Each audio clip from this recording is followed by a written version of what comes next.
Um breve comentário aqui em relação a este eventual conflito envolvendo Israel, Estados Unidos, Irã, enfim. Israel hoje é o palco da maior parada LGBT do mundo.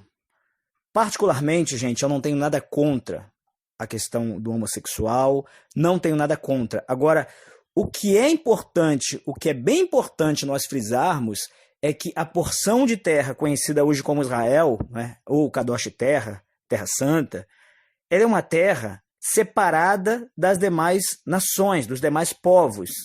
Independente dos hebreus terem recebido a herança daquela terra, certo? Eles só receberam porque eles são descendentes de Abraão, certo?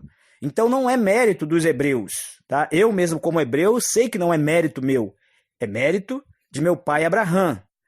Agora, foi dito aos nossos antepassados que chegaram ali, foi dito o seguinte: olha, essa terra aqui não é uma terra qualquer. É uma terra que constantemente ela depende da provisão do Eterno. Ela tem a chuva no tempo certo, ela tem a colheita no tempo certo, enfim, tudo ali é cronometrado direitinho, não falta nada, entendeu? E assim, vocês sabem perfeitamente que quando Moisés enviou os espias para observar a terra, o que os espias relataram? Olha, a terra é perfeita, porém o exército ali é indestrutível.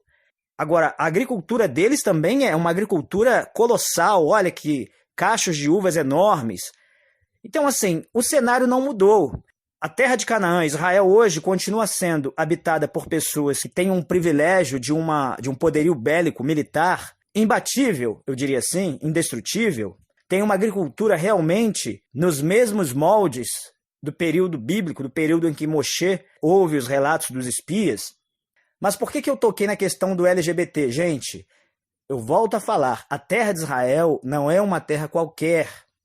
E nisto, todos hão de concordar, mesmo que você seja cristão ou judeu, vocês sabem perfeitamente que há uma distinção entre o kadosh e o profano, entre o justo e o injusto. Então, nada contra a questão, a causa LGBT, não tenho nada contra. Agora, fora de Israel, isso pode acontecer perfeitamente. Dentro de Israel, não. Mas, como eu disse, nós temos a maior parada LGBT do mundo e é justamente onde? Dentro de Israel, onde não deveria acontecer tal movimento. Além disso, tem as manifestações do Festival de Marduk, que foi convertido na festa de Purim, né? Nós sabemos que Esther é Ishtar, Mordecai ou Mardoqueu é Marduk, né? O próprio Festival de Purim é em homenagem a Marduk. Então, assim, tem muitas incongruências que as pessoas que se dizem obedientes à Torá, que faz até o Simchat Torá, que dançam com a Torá, elas praticamente pisam na própria Torá. Por que eu estou chamando a atenção de vocês nesta questão, nesse eventual conflito? Leia atentamente o livro de Levítico, Vaikra, capítulo 18, a partir do versículo 22 e vai até o 25. Porque a terra de Canaã é uma terra que constantemente ela vomita os moradores dela, se eles não dançarem conforme a música, se eles não cumprirem a legislação da terra. E o que é a legislação da terra? Aquele conjunto de livros que muitos chamam de Torá, mas na verdade nós sabemos que a legislação dos hebreus, ela é a legislação da terra de Israel, da terra de Canaã.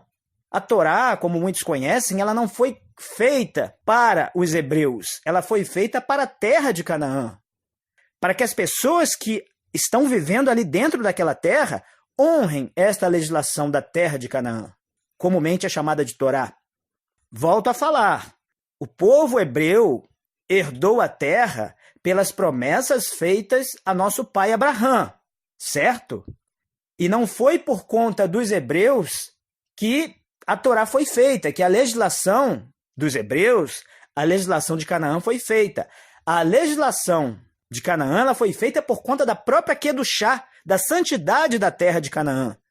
Entendeu? Então, assim, quando o Eterno ele chama os hebreus, ele distingue o que é kadosh, o que é profano, o que é justo, o que é injusto, ele vai separando e ele fala, olha, não é porque os egípcios fazem tal coisa no país deles que vocês vão depreciar os egípcios.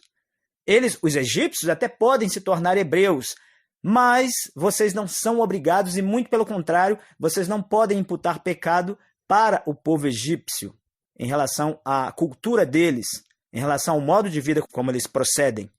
Agora vocês não, aqui dentro de Canaã, vocês terão que cumprir a mitzvah, a legislação desta terra aqui. Concluindo, a legislação dos hebreus, a Torá, como você conhece, ela não foi feita por conta dos hebreus, para os hebreus, ela foi feita para definir de uma vez por todas a kedushá, a santidade da terra de Israel, da terra de Canaã. Então volto a falar, não tenho nada contra a causa LGBT, mas assim como os egípcios vivem como egípcios, dentro dos limites deles, a causa LGBT ela jamais poderia ter avançado as fronteiras da Kadosh Terra. Só que esse não é o único agravante, tem outros agravantes ali. Desonra a Torá do início ao fim, a legislação da terra. Então, festividades que não foram autorizadas pela legislação da terra, que são tidas como fossem autorizadas. Então, se você é judeu, se você é cristão, ou até se você é ateu, não importa, se você apoia um Israel totalmente controverso, um Israel totalmente oposto à legislação da terra, então, realmente, você estará trazendo maldição para você. Isto é fato. Leia, mais uma vez eu peço para você, leia Vaikra, Levítico 18, 22 a 25, certo? Se acontecer a guerra, de que lado você vai estar? Você vai estar do lado dos rebeldes? Ou você vai se manter neutro e temente ao Criador? Pense nisso profundamente. Isto é muito importante. Não queira você abraçar a causa de alguém que está amaldiçoado e, consequentemente, essa maldição irá alcançar você e a tua família. Isto é fato. Shalom a todos.